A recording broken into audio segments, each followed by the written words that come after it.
अध्याय 18। श्री गणेशाय नमः। श्री सरस्वती नमः। श्री गुरुभ्यो नमः। हे सर्वसाक्षी परमेश्वर, व्याप्त सारे चराचर, करता करवाता तू ही सर्वेश्वर, सब कुछ तू ही तू, जग और जनार्दन, सगुण और निर्गुण तू ही है संपूर्ण व्याप्त चराचर में। तेरी कृपा के महाशक्ति विघ्न सारे भस्म करती, काल की गति नहीं टिकती तेरी आगे दया निधान। तेरी कृपा के बल पर अपाहिज चढ़े पर्वत पर, गूंगा बैठे व्यासपीठ पर व्याख्यान करे अविरत, ऐसी तेरी महिमा परम, जो न समझे आगम निगम, वहाँ क्या पुरुषोत्तम इस नरेंद्र का बस चले। तेरी इस कीर्ति को कोई आंच न आए, इसको सहायता करे इस नरेंद्र दास को लीलामृत रचने। है ईश्वर आदर पूर्वक वंदन, करता हूँ आपके चरण, सुंदर हो ग्रंथ लेखन, ऐसी कृपा करना। 17वें अध्याय में हुआ लेखन। गणेश चतुर्थी को हुआ चंद्र दर्शन, स्वयं तक मणि के कारण आरोपित हुए श्री कृष्ण। 18वें अध्याय गरुड़ पुराण सुने, स्वर्ग से गंगा उतारी भगीरथ ने, मुक्ति पूर्वजों को उन्होंने दिलाई देखो कैसे। सूर्यवंश में वृक नामक राजा को, बाहु नामक पुत्र उनको प्राप्त किया सर्वोच्च पद को, क्योंकि थे धर्मपरायण। 7 द्वीपों में किए अश्वमेध यज्ञ जानिए, बहुत कुछ दक्षिणा दिए सभी लोगों को। नीति शास्त्रानुसार अपराधियों को कठोर दिए दंड, भयंकर प्रजा को रखा सुखी। जो थी अधर्म वृत्ति प्रजा में, प्रवृत्त किया निकालने में, सुसज्जनों का था राज्य में वास्तव्य। 2 पत्नियां राजा बाहु को, कोई संतान नहीं उनको, करते अपार प्रेम प्रजा को राजा बाहु। प्रजा मानती सर्वस्व उनको, न्यौछावर करते प्राण उनको, नीति नियम से चलाते राज्य को राजा बाहु। धर्म नीति न्याय पालन करने पर दुख दरिद्र जाता दूर, माता लक्ष्मी की कृपा मिलती भरपूर उस राज्य को। उसकी फैली चहु और कीर्ति, अन्य राजा पाते उनसे स्फूर्ति। त्रिभुवन में आदर्श मूर्ति राजा बाहु, मान सम्मान बढ़ा जग में, अहंकार करे प्रवेश मन में, मुझ समान राजा भूमंडल में दूसरा होगा नहीं। अल्पावधि में राजा बाहु को अहंकार ने डसा उसको, ढूंढने लगा फिर तो दोष दूसरों में। ईर्ष्या बढ़ने लगी, सहन शक्ति ढलने लगी, दूसरों की प्रगति खलने लगी अहंकार के कारण। यौवन धन संपत्ति सत्ता और अविवेकी वृत्ति बढ़ने लगे, यह प्रवृत्ति तो विनाश निश्चित है। ईर्ष्या अति भयंकर रहती, मनुष्य को ना पनपने देती, सर्वस्व का नाश करती सज्जन पुरुष को भी। वायु से अग्नि मिलने पर भस्म करते तीव्र होकर, ऐसे ही दुर्गुणों का प्रादुर्भाव होने पर नाश निश्चित रहता। बाहु ने उत्तेजित होकर ईर्ष्या और द्वेष से भरकर हृदय वंश के रूप पर बनाए अपने दुश्मन। उन राजाओं पर अचानक आक्रमण कर वैभव संपत्ति लूट कर अन्याय किया। इन राजाओं की प्रजा का शोषण करता, उनका खेत धन धान्य पशुओं का प्रचंड संहार करता। उन सब रूपवरों को बंदी बनाया उनको, पश्चात ताल जंध वंश के राजाओं को कष्ट देना आरंभ किया। उनके यज्ञों का नाश करवाए, आपस में बैर करवाए, एक को दूसरे से लड़वाए राजा बाहु। गलत फहमी में एक दूसरे की हत्या करते एक दूजे की, राजा तालजंध वंश के बाहु के कहने पर। इस तरह कई राजाओं का विनाश हुआ, राज्यों का, दरिद्र और अपाहिजों का हाल बेहाल हुआ। हृदय एवं तालजंध वंश के बचे राज्य 3-4 राजाओं के, इस वंश के अनेक राजाओं के राज्य गए रसातल को। चल अचल संपत्ति का नाश हुआ, वैभव का, बाहु के ईर्ष्यालु अहंकार का परिणाम था वह। अति भ्रष्ट करती मति, ऐसी थी बाहु की नियति, बचे हुए राजाओं ने बनाकर नीति एकत्र हुए सब। इन सब राजाओं ने बाहु से किया युद्ध, इन्होंने लगे 1-1.5 महीने युद्ध समाप्त होने में। बाहु पराजित हुआ, राज्य भी छीन गया, आयुष्य कलंकित हुआ, बना भिखारी। जग में अपकीर्ति हुई, सभी प्रकार की संपत्ति गई, राजसत्ता भी हाथ से गई, आई भीख मांगने की नौबत। श्रोताओं इस कथा का अनुमान, अहंकार बिगाड़ता इस कारण, सात्विक रखे अपना मन और सदाचारी। इसलिए रहो संत चरणों में, वो ढालते सद्गुणों में, कितना ही लिप्त हो दुर्गुणों में वह मनुष्य। बिगाड़ते मनुष्य को युवावस्था और सत्ता उसको, संपत्ति और अविवेकी विचारों को बलि चढ़ता। जिसके पास यह सब आए वह तुरंत सावधान हो जाए, अहंकार दूर ले जाए नीति और न्याय से। उपयुक्त चारों दुर्गुणों की अहंकार है संतान इनकी, जो बनता मनुष्य की दुर्दशा का कारण। लिपटे हम गोबर से, आंगन पवित्र करने इससे, उत्पन्न होते दिमक उससे, यह हम नहीं जानते। वातावरण स्वच्छ रहता इससे, पर घर भरता दिमक से, हम अनभिज्ञ इस बात से, ऐसा ही अहंकार का सूत्र है। तो इन्हीं दुर्गुणों के कारण बाहु ने गवाए प्राण। सात्विक संस्कार ग्रहण न करने से हमारी जरूरतें पूर्ण होती रहती, तब देव धर्म की न रहती स्मृति। दुखों की जब ठोकर लगती, तब दौड़ते उपाय करने। उल्लंघन नीति मर्यादों का, वहां न हो वास ईश्वर का, तब होता आगमन संकटों का ऐसे व्यक्तित्व से। लक्ष्मी एवं ईश्वर का वास जब होगा दोनों का, तब ऐश्वर्य और वैभव का सही उपयोग होगा। इसलिए चाहिए माता पिता के एवं बड़े बुजुर्गों के तथा साधु संतों के आशीर्वाद और संस्कार। संतों का संग धरे, आचरण सात्विक करे, ईश्वर भक्ति से सेवा करे, अवश्य कल्याण होगा। लोकप्रिय राजा बाहु को दुर्बुद्धि ने न घेरा होता उसको, आदर्श बनता त्रिभुवन को प्रजापति होकर। प्रजापति पदवी महान, जिसे करते इंद्र धारण, भूमि पर केवल 2-3 हो सके प्रजापति। राजा था इस श्रेणी का, फल पाया दुर्गुणों का, नाश हुआ वैभव प्रतिष्ठा का दुर्गुणों के कारण। एक पत्नी थी गर्भवती, दूसरी को न थी संतति, होई उसकी दुर्गति। अत्यंत दयनीय। रानियों संग भटकता, उदर निर्वाह को तरसता, अंत में पकड़ा वन का रास्ता, कंदमूल खाने लगे। रानियों संग गया वन को, धिक्कारा सबने बाहु को, कोई ना आया रोकने को उसे। आत्मग्लानि होने से, घृणा हुई स्वयं से, दुर्बल हुआ शरीर से, विकारों ने जकड़ा। वन में रहते भटक पहुंचे एक आश्रम निकट, परिस्थिति अत्यंत विकट तीनों की। फटे वस्त्र बढ़े केश जानो, दिखाई दे दरिद्र तीनों, भोजन जल का अभाव मानो स्पष्ट था। ऐसी परिस्थिति में पहुंचे आश्रम में, देख औरत मुनि ने उन्हें भीतर बैठाया। राजा अपनी आप बीती कहे, सुनकर मुनि के अश्रु बहे। औरत मुनि उनसे कहे, अब न जाइए कहीं। राजन जो हुआ सो हुआ, किंतु बीती बातों का स्मरण हुआ तो समझो पुनः दुख आया तुम सबको। इसलिए स्मरण न करो उनको, पुरानी बातों को, पिछला समय तुमको दुखी करेगा। रहो इस आश्रम में, करो नाम स्मरण मन में, वही आएगा भविष्य में तुम्हारे काम। तीनों उसी दिन से रहने लगे ऋषि आश्रम से। दिनचर्या जप हवन ध्यान से चलती उनकी। बीते 3-4 महीने बाहु गया वन में, इकट्ठी समिधा सामग्री करने यज्ञ हेतु। वही गिरा मृत होकर, किसी को पता नहीं, पर 3-4 दिन बीतने पर मिला मृतदेह उसका। सड़े हुए शरीर में कीड़े पड़ चुके थे उसमें, अंतिम संस्कार वही वन में करना पड़ा। श्रोताओ, भोगना ही है हमको किए कर्म के फल को, बाद में जितने भी पुण्य को संचित करें हम। पाप तो पाप ही रहेगा, पुण्य में ना बदलेगा, भोग की तीव्रता कम करेगा यही संचय केवल। दोनों रानियां दुखी होकर होने लगी सती वहीं पर, रोका उन्हें समझाकर ऋषि परिवार ने। बढ़ी गति काल की, ईर्ष्या जागी शैतान की, बनी शत्रु एक दूजे की, विवाद करने लगी। एक रानी ने घात किया, दूसरी को विष दिया, ज्ञात न होने से पिया गर्भवती रानी ने। विष गया जो उधर, रुका कोंख में जाकर, ऋषि के कानों पर पड़ी यह घटना। ऋषि ने समझाया, ईर्ष्या से कोई लाभ न पाया, तुमने स्वयं अनुभव है पाया, त्यागो इस वृत्ति को। इसमें कल्याण नहीं किसी का, पहले ही बोझ भोग का, पति की गलतियों का है तुम पर। मिल रही सजा उसके पापों की, क्योंकि पत्नी हो उसकी, स्वयं बन रही भागी पाप की, सोचो कितनी सजा मिलेगी। तब समझाया दूसरी रानी को, जो है तुम्हारी नियति को, भोगना है उन सबको, इससे छुटकारा नहीं। छोड़ दो यह विचार, गर्भपात है पाप घोर, निष्पाप की हत्या का भार क्यों लेती हो। उसने क्या गुनाह किया या किसी का अहित किया, ईश्वर ने उसे जीवन दिया, तुम्हें अधिकार नहीं छीनने का। कृत्य यह गर्भपात, होता यह महापाप, ब्रह्म हत्या का पाप लगता इसके कारण। तुम स्वयं हो ज्ञानी अपार, इसलिए कहे यह विचार, छोड़ दो अविचार, सुंदर रत्न होगा तुम्हें। रानी ने संभाला स्वयं को, कुछ दिनों के बाद पुत्र को जन्म दे ऋषि आशीर्वाद को फलित किया। ऋषि मुनियों ने मिलकर नामकरण कर नाम रखा सगर, क्योंकि विष का अर्थ है गर।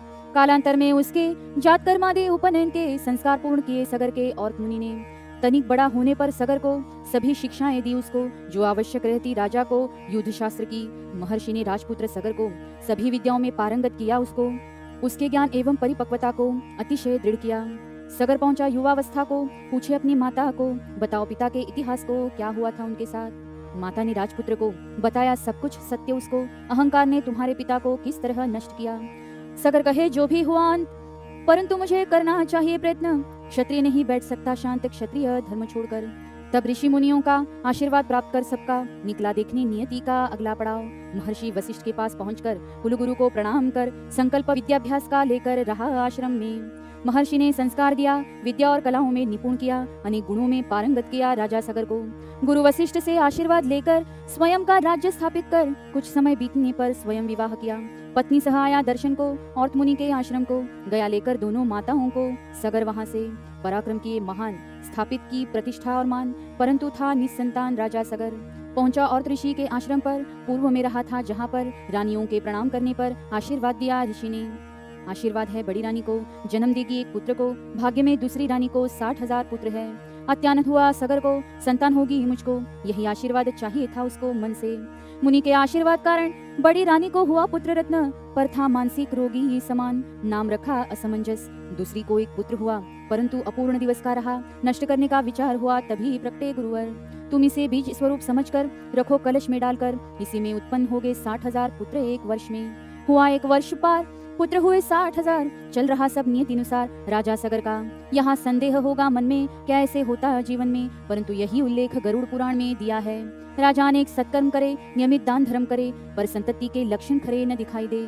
असमंजस मानसिक रोगी, 60,000 हुए भोगी, संस्कारों की चिंता किसे होगी, दुर्बुद्धि ने ग्रसा सबको। पुत्र रत्न हुआ असमंजस को, अंशुमन नाम दिया उसको, ये चले सन्मार्ग को, इसीलिए दान धर्म करे सगर। असमंजस मृत्यु को प्राप्त हुआ, अंशुमन तब तक युवा हुआ, पराक्रमी एवं सात्विक हुआ वह राजपुत्र। सगर के 60,000 पुत्र हुए सभी विचित्र, परंतु अंशुमान प्रपौत्र था सुसंस्कारी। 60,000 पुत्रों ने ऐसे व्यवहार से अपने अनेक कष्ट दिए सबने देवी देवताओं को। राजपुत्रों के इन कर्मों से देवता परेशान थे, उनसे पाप बढ़ने लगे ऐसे उपद्रवों के कारण। कुछ वर्षों में सगर ने पिता का उद्धार करने सोचा अश्वमेध यज्ञ करने और की तैयारी। अश्व छोड़ा सगर ने, पकड़ा उसे इंद्र ने, पाताल में छोड़ा उसने कपिल मुनि के आश्रम निकट। 60,000 पुत्र लगे ढूंढने, तब पता चला उन्हें पकड़ा है कपिल मुनि ने हमारे अश्व को। सभी राजपुत्रों ने जाकर कपिल मुनि के आश्रम पर कपिल मुनि को ताड़न कर कष्ट दिया उन्हें। गलती मेरी न होते हुए इन्होंने मुझे कष्ट दिए, क्रोध में आकर भस्म किए कपिल मुनि ने पुत्र 60,000। अंत में अंशुमान ने जाकर कपिल मुनि को प्रसन्न कर उनकी सम्मति लेकर पूर्ण किया यज्ञ को। तत्पश्चात सगर प्राप्त हुआ मृत्यु को, राज्य मिला अंशुमन को, एक पुत्र हुआ उसको, नाम जिसका दिलीप। पिता अंशुमान जैसे पुत्र दिलीप भी वैसे, दोनों के मन में बसे भगवान विष्णु। दोनों अनेक दान धर्म करते, विष्णु की भक्ति करते, समय व्यतीत करते अध्यात्म में। दोनों ने अनेक प्रयत्न किए पूर्वजों के उद्धार के लिए, परंतु फल प्राप्त न हुए उद्धार प्राप्ति के। अंत में अंशुमन ने विचार कर राज्य अपना त्याग कर दिलीप को सिंहासन सौंपकर तपस्या करने प्रस्थान किया। धर्मशास्त्रानुसार दिलीप ने संभाला कार्यभार, प्रजा सारी आनंदी अपार उसके राज्य में। अब राजा दिलीप को हुआ भाग्यशाली पुत्र उसको, भगीरथ नाम से जो प्रसिद्ध हुआ। पराक्रमी इंद्र जैसे की पृथ्वी मुक्त असुरों से एवं दुराचारियों से भगीरथ ने। यह भी था विष्णु भक्त, जानता था पूर्वजों के कृत्य, तब निर्णय लिया सशक्त उद्धार का। नियमित अपने राज्य हेतु पूर्वजों एवं बंधुओं हेतु रहता उनके लिए चिंतातुर उद्धार को लेकर। अंत में इतने प्रशस्त राज्य का निर्णय लिया त्याग का, संकल्प ले वैराग्य का, अरण्य को प्रस्थान किया। एक ही ध्यान भगीरथ को, स्वर्ग मिले पूर्वजों को, नरक से मुक्ति दो पितरों को, तब मेरा कार्य सफल होगा। इसलिए प्रसन्न किया, ब्रह्मा से वरदान लिया, दीर्घायुष मांग लिया उद्धार कार्य हेतु। ब्रह्मा जी कहे उसको, अमर नहीं कर सकता तुझको, उद्धार कार्य पूर्ण कर जग को छोड़ना होगा। इस वरदान हेतु भगीरथ को करना पड़ा उग्र तप उसको, तब कही ब्रह्मा प्रसन्न हुए उसको वर देने। सर्वस्व का त्याग कर, उग्र अनुष्ठान कर, वलकल परिधान कर यश प्राप्ति किया। भगीरथ आरंभ करे, विष्णु की आराधना करे, तप भंग का प्रयास करे उसके ही पितर। करता प्रयास जिनके मुक्ति का, वही छल करे उसका, सहन कर छल उनका कर रहा तपस्या। अनेक वर्षों पश्चात प्रभु प्रकट हुए साक्षात, मांगो अपना इच्छित है भगीरथ। प्रभु मुझ पर कृपा करे, मेरे पूर्वजों का उद्धार करे, स्वर्ग से गंगा को आदेश करे पृथ्वी पर आने हेतु। ब्रह्मदेव ने कहा मुझको, अगर गंगा ले आऊं पृथ्वी को, इस पानी में भिगाऊं पूर्वजों को, तब मुक्ति मिलेगी। इसलिए प्रभु कृपा कर भेजिए उन्हें पृथ्वी पर, ताकि मैं सकूं कर संकल्प पूर्ण अपना। प्रभु ने कहा भगीरथ को, भेजू भी अगर गंगा को, नियंत्रित उसके प्रवाह को कौन करेगा। इसलिए ऐसा करो, महादेव को प्रसन्न करो, प्रवाह शिथिल करने प्रार्थना करो, सिर्फ वही है समर्थ। भगीरथ ने आरंभ की, महादेव की उपासना की, तपस्या अनेक वर्षों की यातनाएं सहन करते हुए, परंतु जिद छोड़ी नहीं। तब जाकर चंद्रमौली एक दिन प्रसन्न हुए, कहीं प्रकट हुए परीक्षा लेने। अनेक प्रकार से छलकर, अनेक कसौटियां लेकर, अंत में प्रसन्न होकर राजी हुए गंगाधर होने। शिवजी कहे, ठीक है, अगर गंगा प्रसन्न होती है तभी यह संभव है पितरों का उद्धार। भगीरथ ने पुनः अनुष्ठान कर गंगा प्रसन्न करने का प्रयत्न कर, कहे माता अपने इस पुत्र पर प्रसन्न हो, दर्शन दे। रात दिन तपस्या कर, अन्न जल का त्याग कर, अंत में गंगा को प्रसन्न कर उतारा भगीरथ ने। भगवान विष्णु की आज्ञा से गंगा निकली स्वर्ग से, रास्ते में भेंट हुई यज्ञकर्ता से, उन्होंने रोका उसे। भगीरथ ने वहां पहुंचकर उस यज्ञ की सेवा कर, उसे लिया प्रसन्न कर, तब उसने छोड़ा गंगा को।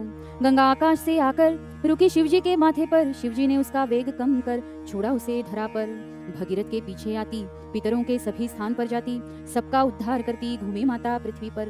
उद्धार कर आगे आई, सागर में जा समाई, भगीरथ प्रयत्न से आई गंगा मैया पृथ्वी पर। पूर्वजों की एक भूल का दुष्परिणाम कितना उसका, अनेक पीढ़ियों को उसका भोगना पड़ता। इससे बोध ऐसा प्राप्त करे, कठोर से कठोर प्रयास करे, विजय श्री प्राप्त करे स्वयं हेतु। असंभव कुछ न मानिए, परिश्रम की इच्छा चाहिए, भगीरथ जैसा प्रयत्न करिए यश प्राप्ति हेतु। ऐसे भी लोग होते समाज में, जो थोड़े से प्रयत्न में अगर न मिले यश, उन्हें छोड़ देते कार्य को। ऐसे अकर्मठ व्यक्तियों को कहना चाहता हूँ, उनको उन्नत करने इस जिद को करो मन का विकास। संयम, एकाग्रता और विवेक का, सशक्त नेतृत्व एवं दूरदृष्टि का, समय सूचकता एवं प्रगल्भता का उगम होता मन से। इन्हें विकसित करने एवं प्राप्त करने तुम्हें है 10 मिनट देने नामस्मरण को। नामस्मरण ही उसका व्यायाम है मन का, जीवन में यशस्वी होने का मूल मंत्र। इसका अनुभव लेते रहे, सुख प्राप्त करते रहे, निरोगी एवं दीर्घायुषी रहे श्रोताओं। नरेंद्र दास रचित यह लीलामृत ग्रंथ भक्तों को दिखाए सुपंथ, यही प्रार्थना। इति अष्टोदशोध्याय समाप्त। जगद्गुरु नरेंद्राचार्य महाराज की जय।